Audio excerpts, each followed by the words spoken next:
세상에는 위험 물질이나 재난 지역을 경고하는 다양한 표시들이 있습니다. 폭발물부터 시작해서 독성 고압가스, 방사성, 선화성 등 다양한 종류들이 있는데요. 현실뿐만 아니라 디지털 월드에도 위험성을 경고해주는 표시가 있습니다. 그건 바로 디지털 월드를 멸망시킬 법한 디지몬들에게 붙는 디지털 해저드라는 마크인데요. 마치 방사성 마크를 패러디한 듯한 이 표시가 붙어있는 디지몬의 수는 손에 꼽을 정도입니다. 우선 디지털 해저드 마크가 붙어있는 디지몬들 중 우리들에게 가장 친숙한 길몬부터 알아보도록 하죠. 길몬을 포함한 길몬의 모든 진화체들은 디지털 해저드 마크가 붙어있습니다. 길몬은 가슴에, 그라우몬은 양 어깨에, 메가로 그라우몬은 가슴에, 그리고 듀크몬은 가슴과 양 무릎에 디지털 해저드 마크가 붙어있습니다. 또한 그라우몬의 아종인 블랙 그라우몬과 그라우몬 황에도 디지털 해저드 마크가 붙어있죠. 테이머즈의 주인공 디지몬인 길몬에게 왜 디지털 해저드 마크가 붙어있는지 의아해할 수 있지만 길몬의 설정에 따르면 길몬은 육식동물과 같은 흉폭함을 숨기고 있으며 디지털 월드에 막대한 피해를 미칠 가능성이 있어서 디지털 해저드 마크가 각인되었다고 합니다. 길몬의 진화체인 그라우몬의 설정도 들여다보면 길몬이 더 야성적이고 흉포한 디지몬으로 진화했지만 테이머의 명령을 충실히 따르며 정의를 위해서도 싸운다고 되어 있는데요. 이런 설정들을 쉽게 풀어보면 길몬과 길몬의 진화체들은 진화를 거듭할수록 흉포해지며 사악한 존재로 변모할 가능성이 있기 때문에 디지털 해저드 마크가 각인되었다고 보면 될 것 같습니다. 그리고 그 사악한 존재에 대해서 얘기한다면 길몬의 암흑진화 형태인 메기드라몬과 듀크몬이 바이러스의 본능에 눈을 뜬 모습인 카오스 듀크몬을 빼놓을 수 없는데요. 디지몬 테이머즈에서 레몬의 죽음에 대한 오유민의 베르몬을 향한 분노로 인해 오유민의 감정을 공유한 메가로 그라몬이 메기드라몬으로 암흑진화를 하고 마는데요. 메기드라몬의 설정을 살펴보면 그 존재 자체가 디지털 해저드이지만 그 힘은 모종의 힘에 의해 아직 봉인된 상태여서 그 힘이 각성했을 때 디지털 월드에 막대한 피해를 끼친다고 전해진다고 합니다. 또한 메기드라몬과 카오스 듀크몬은 동일한 존재이며 보이는 방식에 따라 암흑기사였다가 암흑용으로도 보이는 게 아닐까 라고 말해진다고 하는데요. 이 설정에서 주목해야 할 건 메기드라몬의 힘은 아직 봉인된 상태라는 겁니다. 디지몬의 진화 중에는 X항체를 통한 진화라는 게 있죠. X진화란 디지코어의 잠재력을 끌어내 디지몬의 가능성을 높이는 것이라고 나와 있는데요. 즉, 메기드라몬이 X진화를 하게 되면 메기드라몬의 디지코어에 봉인되어 있던 힘이 풀려버릴 거라고 생각해 볼 수 있습니다. 실제로 메기드라몬 X의 설정을 들여다보면 X항체가 메기드라몬의 디지코어에 영향을 주어서 메기드라몬이 사 그 자체로 변해버리고 그 존재 자체가 디지털 해저드의 구현으로서 디지털 월드의 모든 것을 파괴하고 불태워버린다고 합니다. 이제 메기드라몬 X와는 정반대인 듀크몬 X에 대해 알아보죠. 듀크몬은 듀크몬 X로 진화하면서 몸에 붙어있던 디지털 해저드 마크가 전부 사라지게 됐는데요. 듀크몬 X의 설정을 살펴보면 듀크몬 X는 전보다 더욱 성스러운 힘을 발휘할 수 있게 되었고 디지털 월드에 막대한 피해를 줄 가능성이 있는 존재에게 붙는 디지털 해저드 마크가 소멸됐다고 합니다. 듀크몬 X뿐만 아니라 그의 하위 진화체인 길몬 X, 그라우몬 X, 그리고 메가라우 그라우몬 X에 몸에 붙어있던 디지털 해저드 마크까지 X 진화를 하면서 전부 사라지게 됩니다. 이들의 설정을 살펴보면 X항체의 힘을 받아들여 디지털 해저드의 각인이 사라졌다고 나오는데요. 하지만 바이러스종으로서의 본능은 한층 더 높아져서 보다 공격적이고 흉포한 성격이 되었다고 합니다. 이를 통한 한 가지 가설이 있는데요.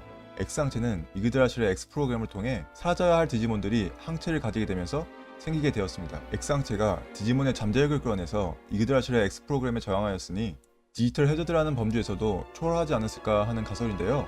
디지털 해저드에 관해서는 여태까지 이렇다 할 공식 설정이 없지만 이 가설이 저에게는 가장 와닿는 것 같습니다. 이외에도 디지털 해저드 마크는 루테몬과 미라주 가오가몬에게도 붙어있는데요. 우선 루테몬부터 알아보자면 고대 디지털 월드 시절로 올라가서 디지털 월드가 짐승형과 인간형 디지몬으로 나뉘어서 혼돈에 빠져있던 때에 루테몬이 나타나 디지털 월드에 질서와 평화를 가져왔지만 루테몬 자신이 그 혼란을 멈췄다는 오만에 빠져 타락해버린 루테몬은 디지털 월드의 신인 이그드라실에게 반기를 들지만 최초의 공격자 디지몬 열체가 루테몬을 쓰러뜨리기 위해 힘을 합치는데요. 하지만 성장기 디지몬인 루테몬 한체를 상대로 루테몬을 쓰러뜨리기는커녕 봉인으로 그치고 맙니다. 이후 봉인당한 루테몬의 힘은 그 힘을 3등분당해 3대 천사에게 계승되는데요. 이러한 사악함과 강함을 지닌 루테몬에게 존재 자체가 재해로 취급되는 의미인 디지털 해저드 마크가 당연하듯이 주어져야 한다는 것에 동의하는 반면 미라주 가오가몬에게는 왜 디지털 해저드 마크가 붙어있는지 의문입니다. 주인공의 라이벌격 디지몬인 것에 비해 알려진 정보가 너무 부족한데요. 사악하다거나 그의 준하는 강함을 지녔다거나 라이벌 디지몬인 아구몬을 까본다는 것 외에는 마땅한 설정 없이 갑자기 디지털 해저드 마크를 달고 나온 케이스여서 딱히 설명해드릴 부분이 없네요. 다음은 동굴몬의 이마에 새겨져 있는 문양에 대해 알아볼 건데요. 하지만 그 전에 동굴몬의 설정부터 알아보도록 하죠. 동굴몬은 원래 디지몬들의 진화를 관장하는 프로그램인 디지 엔텔레케이아였습니다. 디지 엔텔레케이아의 엔텔레케이아는 아리스토텔레스 철학의 중요한 개념 중 하나로 잠재적인 것을 실현하거나 현실화하는 것을 말하는 철학 용어인데요. 디지몬 테이머즈에서는 디지몬의 진화의 의지로서 그 의미가 부여된 걸로 보입니다. 디지 엔텔레케이아라는 프로그램은 디지몬의 선조인 디지놈들의 도움을 받아 디지몬의 모습인 동굴몬으로 바뀌었는데요. 이 부분에서 등장하는 디지놈이란 존재는 1980년대 인간에 의해 처음으로 만들어진 디지털 생명체이자 원시적인 의사생물입니다. 당시에 왜 디지놈이 디지 엔텔레케이아를 디지몬으로 만들었는지 추측해보자면 1970년대 최초의 컴퓨터 바이러스를 제거하기 위해 대리퍼가 발생했었는데요. 대리퍼란 시스템의 허용량이 초과하게 되면 용량을 줄이기 위해 활동체를 소거하는 시스템입니다.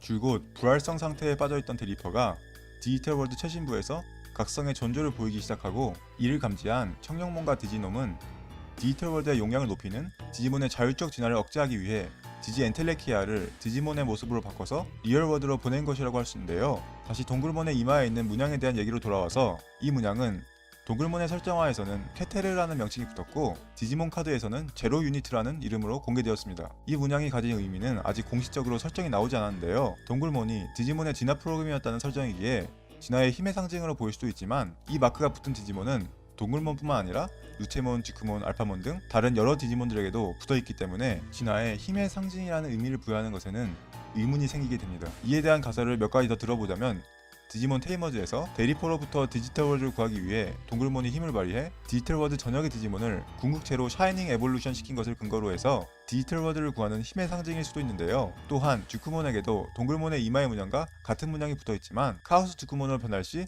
이 문양은 없어지게 됩니다. 이것을 근거로 들어 성스러운 힘의 상징으로 여겨지는 것 같지만 루체몬 폴다운 모드에게도 같은 문양이 붙어져서 이 가설 또한 의문이 들게 되죠. 동굴몬, 쥐크몬, 루체몬 폴다운 모드를 포함해서 케테르 혹은 제로 유니트 문양이 붙어있는 디지몬들의 수는 총 14체인데요.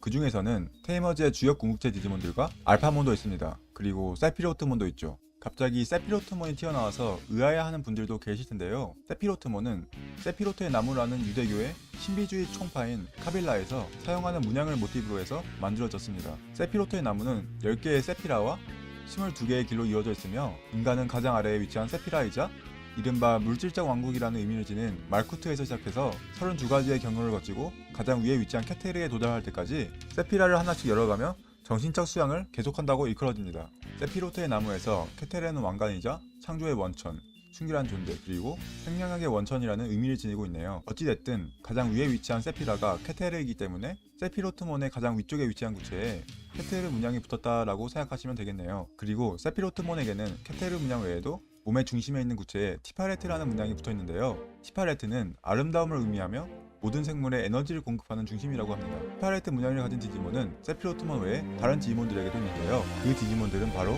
로제몬과 할메몬입니다. 티파레트 문양은 로제몬의 가슴팍에 있는 보석에 붙어있는데요. 로제몬의 설정에 따르면 이 보석의 명칭은 티파레트이며 사랑과 아름다움을 상징한다고 합니다. 그리고 영원한 아름다움과 힘을 약속한다고 전해진다고 하네요. 또한 티파레트 문양은 다른 문양들과는 다르게 로제몬이 X진화를 해도 보석에서 문양이 사라지지 않는다고 합니다. 로제몬의 티파레트 문양을 끝으로 이번 영상에서는 디지털 월드에 존재하는 3가지 문양을 다뤄봤는데요. 이번 영상의 내용을 요약하자면 디지털 해저드는 디지털 월드를 멸망시킬 만한 현상을 일으킬 디지몬들에게 붙는 경고 표시 같은 것이고 케테르 혹은 제로 유니트는 디지털 월드를 구할 수 있는 힘의 상징이거나 성스러운 진화인 정도로 추측해볼 수 있겠습니다. 마지막으로 티파레트는 영원한 아름다움과 힘의 상징이라고 보면 될 것 같네요. 제로 유니트는 아직까지 공식적으로 정해진 설정이 없어서 추측으로 끝내는 게 아쉽습니다. 그럼 이만 영상을 마치도록 하겠습니다. 구독과 좋아요 그리고 알림 설정 부탁드립니다.